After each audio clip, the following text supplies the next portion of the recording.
오늘은 영상 모아보기를 준비해왔습니다. 여러분, 제 영상 잘 보고 계시죠? 저는 더 좋은 유튜버가 되기 위해 노력하겠습니다. 구독과 좋아요는 필수인 거 아시죠? 오늘은 우주의 역사에 대해 알아보겠습니다. 제일 먼저 매우 작은 점에서 시작된 폭발, 즉 빅뱅이 일어납니다. 이때 우주의 온도는 10억 켈빈 정도였고 우주의 온도는 빛보다 빠른 속도로 팽창하고 있어. 시간이 좀 지나고 나서 우주의 온도는 서서히 낮아집니다. 그러자 각각 4개의 힘, 중력, 전자기력, 양력, 강력이 생겨납니다. 그리고 빛과 물질이 뭉쳐있다가 빛이 물질에서 빠져나옵니다. 빛이 물질에서 빠져나오기 전에 인플레이션 시기, 빠져나올 때를 물질과 빛의 분리라고 합니다.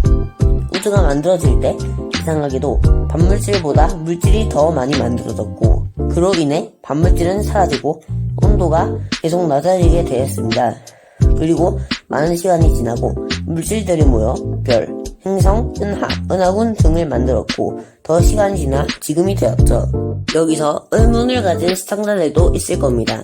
제 예상으론 여러분이 우주의 나이와 빅뱅 전에는 무엇이 있었는지에 대해 궁금하셨을 것 같습니다. 우주의 나이는 138억 살이고 오차 범위는 3억 년입니다. 그리고 지금은 빅뱅 후 38만 년이 지난 모습을 망원경들을 통해서 알 수 있죠. 그 전에는 물질과 빛의 분리 전, 인플레이션 시기이기 때문에 알 수가 없습니다. 그렇다면 빅뱅 전에는 어땠을까요? 스티븐 호킹의 대답은 이렇습니다. 빅뱅이 생겨나면서 시간과 공간이 생겨났습니다. 그러므로 그 전엔 시공간이 없었습니다. 여기서 아인슈타인의 말이 생각나는군요. 신은 우주를 만들지 않았다. 신은 우주를 만들 시간이 없었다.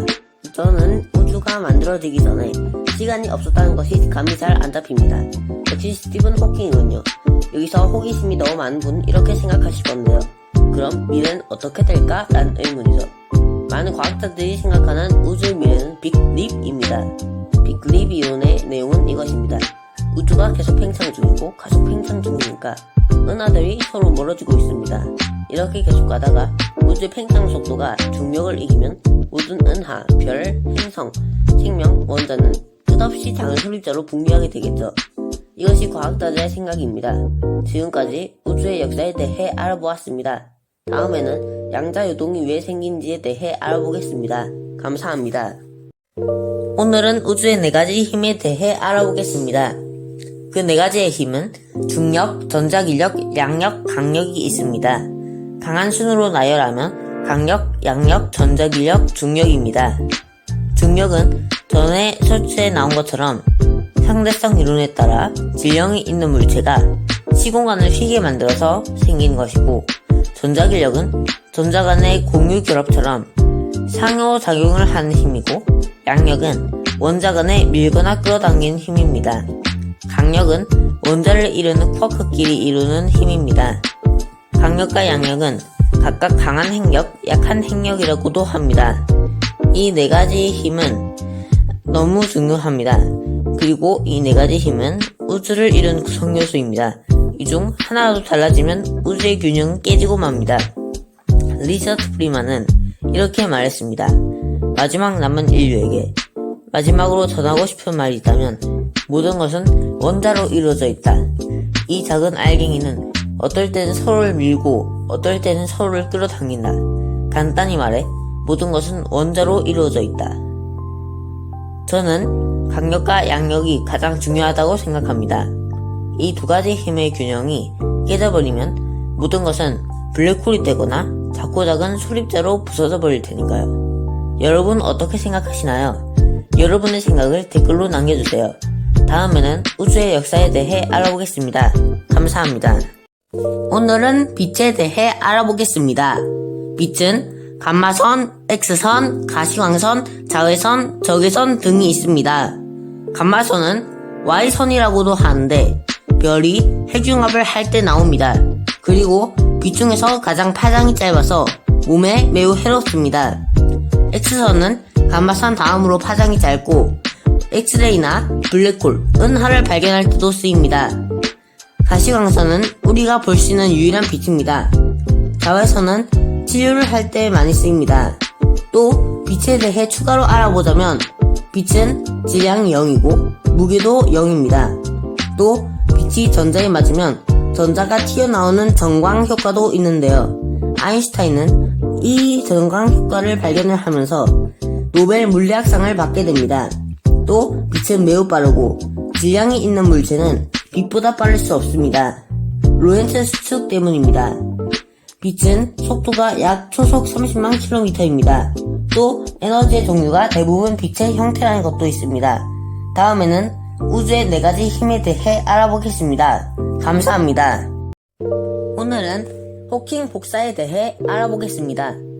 일단 호킹 복사에 대해 알아보기에 앞서 블랙홀의 구조와 양자 요동에 대해 알아보겠습니다. 블랙홀의 구성 요소는 특이점, 사건의 지평선, 강착 원반, Z가 있습니다.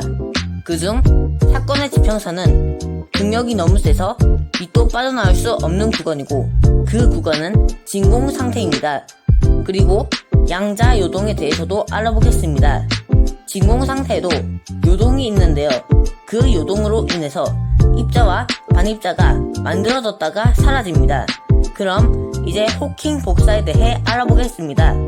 스티븐 호킹은 블랙홀의 사건의 지평선 경계에서 양자 요동이 일어난다면 관성의 법칙 때문에 하나의 입자는 사건의 지평선 안으로 다른 입자는 사건의 지평선 바깥으로 나가게 되고 그렇게 되면 에너지 보존의 법칙 때문에 블랙홀의 질량은 사라지게 되고 계속 가다 보면 블랙홀은 완전히 소멸하게 된다고 말했습니다.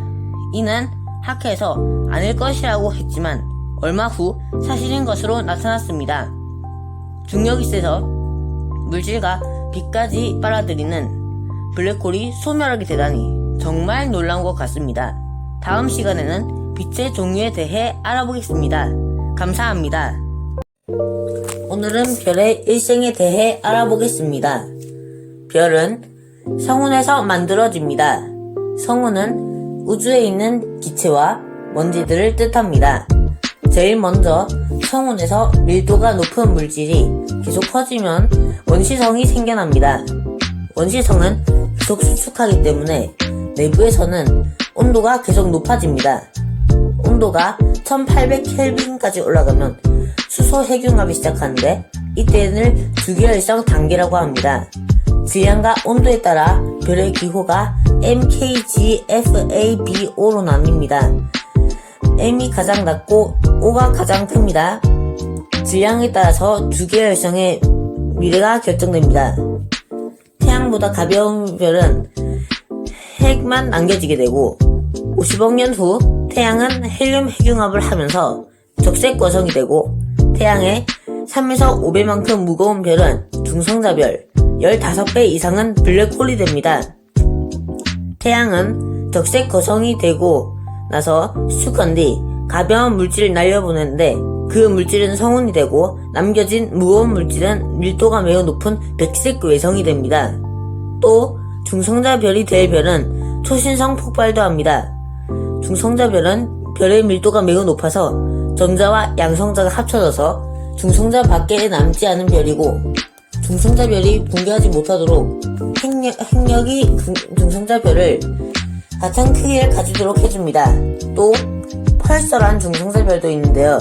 펄서는 중성자별이 자전하면서 일정한 간격으로 라디오파를 내뿜는 것입니다. 또 예를 들어 중력이 핵력보다 세면 중성자별은 엄청난 속도로 수축하는데 이를 블랙홀이라고 합니다. 또 백색괴성과 중성자별은 점점 물질이 날아가 소멸하고 블랙홀은 호킹 복사로 인해 천천히 소멸합니다. 호킹 복사는 다음 시간에 알아보도록 하겠습니다. 감사합니다. 오늘 알아볼 주제는 원자입니다. 원자를 이루는 구성요소는 양성자, 중성자, 전자입니다. 원자 핵은 양성자와 중성자가 이루고 있고 그 주위를 빠른 속도로 전자가 돌고 있습니다. 양성자는 전기적 특성으로는 양전하를 띠고 중성자는 중간에 전하를 가지고 전자는 음전하입니다. 또 양성자는 업커크나 다운커크, 차음커크 같은 소립자로 이루어져 있고 전자는 뮤온이나 타우 같은 소립자로 되어 있습니다. 중성자는 놀랍게도 양성자와 전자가 합쳐지면서 생겨납니다. 또 다른 물질도 있는데요. 원자가 아니지만 물질인 중성비자, 반물질이 그것의 예입니다. 중성비자는 중성자가 전자 그리고 양성자로 분해될 때 나오는 물질인데요. 중성비자는 전기적 특성을 띠지 않습니다. 우리가 물건을 들 수 있는 이유가 원자 간의 전기적 특성으로 인해 상호작용을 하기 때문인데, 그러므로 중성자는 우리 몸 같은 것을 다 통과를 합니다. 반물질은 양전자, 반양성자, 반중성자로 이루어져 있는데, 질량은 원자와 같지만 전기적 특성이 다른 물질을 뜻합니다. 다음엔 별의 일생에 대해 알아보겠습니다. 감사합니다.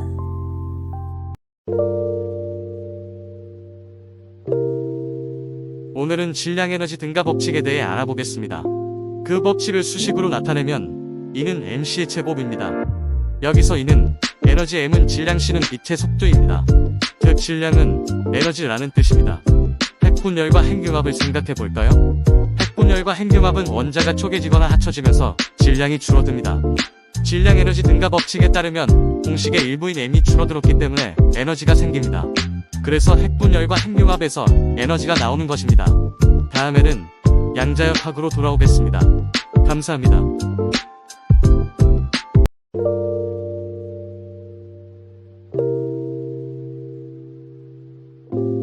오늘은 양자역학에 대하여 알아보겠습니다. 양자역학을 만든 사람은 하이젠베르크입니다. 제일 먼저 불확정성의 원리에 대해 설명해 드리겠습니다. 불확정성의 원리는 물체의 속도와 위치를 정확히 알 수는 없다는 이론입니다. 또 관측을 하기 전엔 여러 개의 세계가 생기고, 관측을 하면 중첩 상태가 깨게 된다는 것입니다. 다음에는 원자에 대해 알아보겠습니다. 감사합니다. 오늘은 상대성 이론에 대하여 알아보겠습니다. 상대성 이론을 만든 사람은 알버트 아인슈타인입니다. 상대성 이론은 일반 상대성 이론과 특수 상대성 이론이 있습니다. 특수 상대성 이론은 특수한 상황에서의 공간과 시간의 관계를 설명한 것이고, 일반 상대성 이론은 일반적인 상황에서도 공간과 시간의 관계를 설명한 것입니다. 그 중에서 대표적인 것 몇 가지를 말해드리겠습니다. 예를 들어 질량에 따라 시공간이 튄다는 것이 있습니다. 즉 물질이 시공간을 휘게 만들고 그것 때문에 중력이 있는 것입니다. 또 휘어진 시공간 때문에 빛도 휘어져 움직인다는 것도 실험으로 알게 되었습니다. 다음에는 질량 에너지 등가 법칙으로 돌아오도록 하겠습니다. 감사합니다.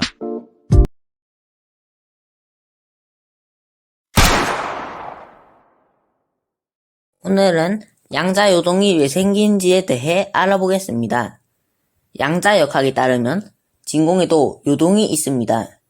그 요동으로 인해서 반입자와 입자가 사라지고 생겨나고를 진공에서 반복합니다. 이걸 양자진공이라고 하죠. 호킹 복사가 일어난 원인도 양자요동이고, 자, 그럼 이제 양자요동이 왜 생긴지 알아볼까요? 제 생각은 이것입니다. 원자에도 질량을 부여해주는 히그스 입자라는 소립자가 있는데, 이것으로 인해서 원자핵과 전자에서는 중력파가 나오는데, 이 중력파가 양자요동을 만든다고 생각합니다. 그렇다면 진공에서 시간이 지나면 양자요동이 약해지는 것도 설명할 수 있습니다. 파동은 퍼지면서 약해지기 때문이라고 말이죠.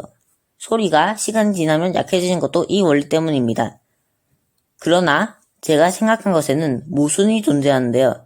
호킹 복사에서는 이것에 따르면 양자진공이 약해지기 때문입니다. 역시 생각하는 것은 재밌군요. 아인슈타인은 이렇게 말했습니다. 상상력은 지식보다 중요하다. 제가 생각하기에 상상력은 매우 중요하고, 상상력이 없었다면 인류가 이렇게 발전하지 못했을 것 같습니다. 여러분이 양자요동이 왜 생긴 것 같나요? 여러분의 생각을 댓글로 남겨주세요. 여러분, 제 영상을 시청해주셔서 감사합니다. 다음에 구독자가 100명이 된다면 Q&A를 할 예정입니다. 구독, 좋아요 많이 눌러주세요. 감사합니다.